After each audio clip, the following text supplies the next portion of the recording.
Hello friends, welcome to the success केंद्रा।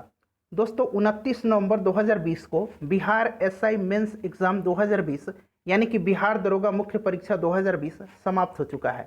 अब जो कैंडिडेट्स हैं उनको रिजल्ट का इंतज़ार है, लेकिन उससे पहले उनको कटअप की चिंता हो रही है। स्वाभाविक है, कटअप की चिंता होनी भी चाहिए। तो दोस्तों मैं आपसे एक ही बात कहना चाहता हूँ कि जितने भी नंबर ऑफ क्वेश्चंस आपने अटेम्प्ट किए हैं उसी के आसपास जो है आपका कटअप होने वाला है। ऐसा मैं क्यों कह रहा हूँ तो मैं पूरी इस वीडियो में आपको बता दूंगा और आप बेफिक्र रहिए। और अगर इतने मार्क्स आपके बन जा रहे हैं तो आप बेशक फिजिकल की जो है प्रिपरेशन शुरू कर दीजिएगा। तो चलिए फ्रेंड्स, बिना देरी किए आज का वीडियो स्टार्ट करते हैं। चैनल पर अगर आप नए हैं तो सब्सक्राइब करके बेल आइकन को प्रेस कर लीजिएगा ताकि रेगुलर वीडियो के नोटिफिकेशन आपको मिलते रहें। तो चलिए फ्रेंड्स शुरू करते हैं। देखिएगा फ्रेंड्स, सबसे पहले मैं आपको बता दूं कि 22 से 25 प्रश्न तो ऐसे पूछे गए थे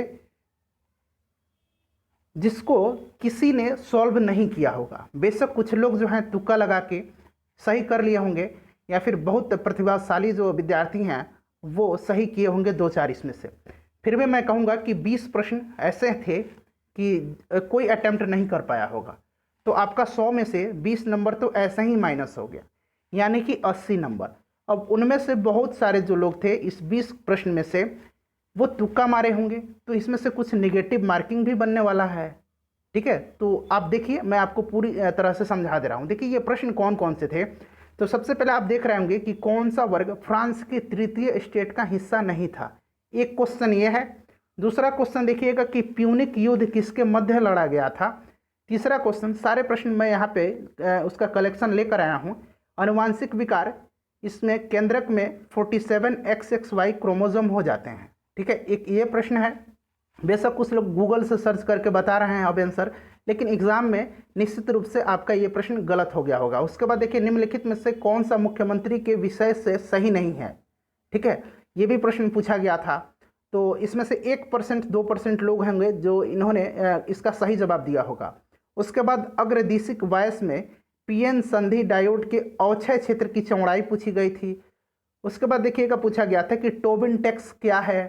भारत में इस्पात उद्योग को निम्नलिखित में से किसके आयात की अपेक्षा होती है, ये प्रश्न पूछे गए थे। देखिए 7 प्रश्न हो गए। दक्षिण पूर्वी एशिया में वृद्धि त्रिकोण में सम्मिलित हैं।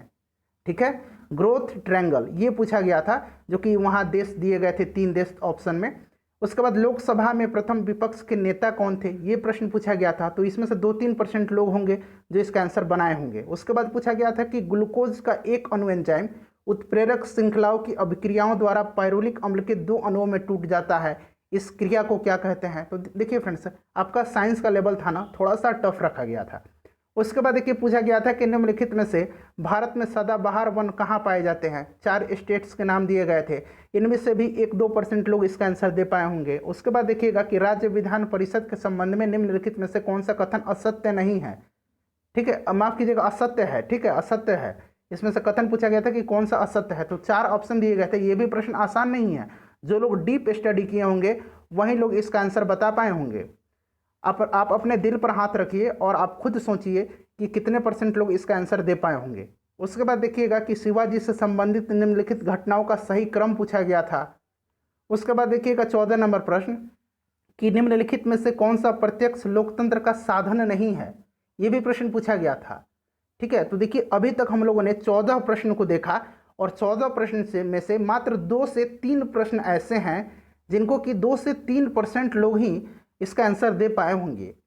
तो देखिए 15 नंबर देखिए कि कंबोडिया किस भौगोलिक और सांस्कृतिक व राजनीतिक उपविभाग में आता है। तो जिनको मैप की अच्छी नॉलेज होगी वही लोग इसका आंसर दे पाए होंगे। उसके बाद देखिएगा आगे पूछा गया था कि न्यूक्लियस के बाहर डीएनए मिलता है। ये भी प्रश्न टफ था, आसान प्रश्न नहीं था। उसके बाद देखिए निम्नलिखित में से कौन सा पृथ्वी के घूर्णन का प्रभाव नहीं है, ये प्रश्न पूछा गया था। ये भी प्रश्न आसान नहीं है।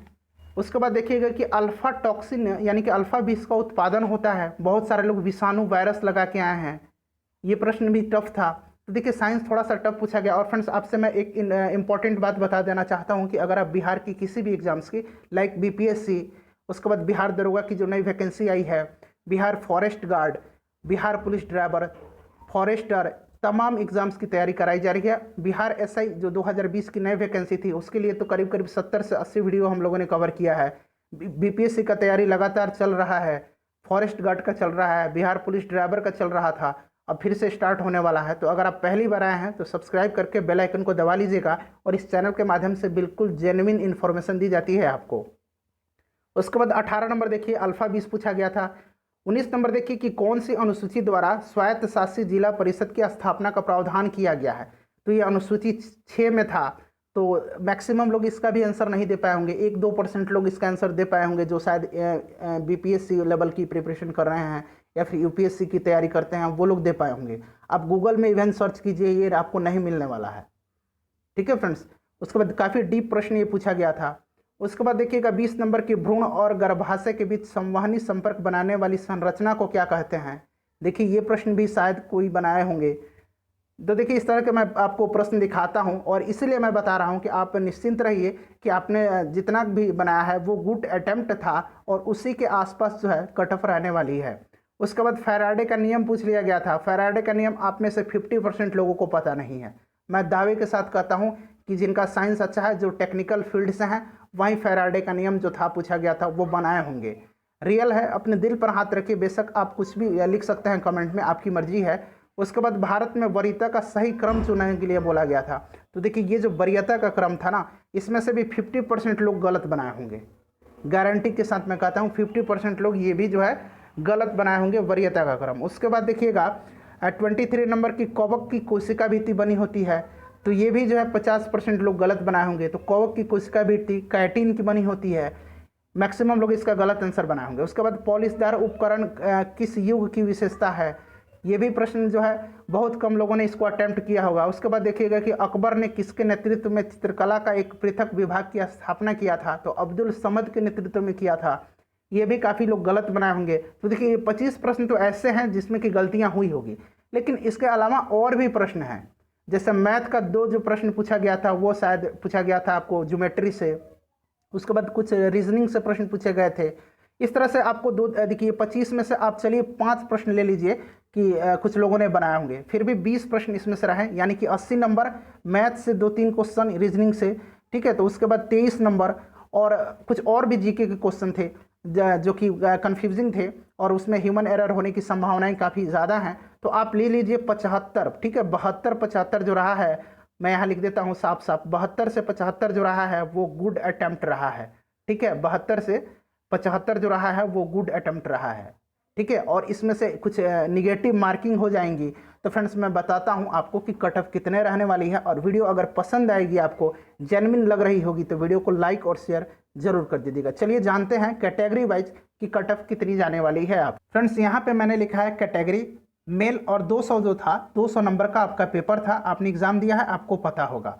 फीमेल देखिएगा, अगर आप जनरल कैंडिडेट्स हैं, जनरल कैटेगरी से हैं, अगर आपका 144 से लेकर के 148 के बीच में नंबर बन रहा है, नेगेटिव हटा करके मैं बात कर रहा हूं, ध्यान रखिएगा, 144 से लेकर के 148 के बीच में आपका अगर नंबर बन रहा है तो आपका सिलेक्शन जो है फिजिकल के लिए हो जाएगा।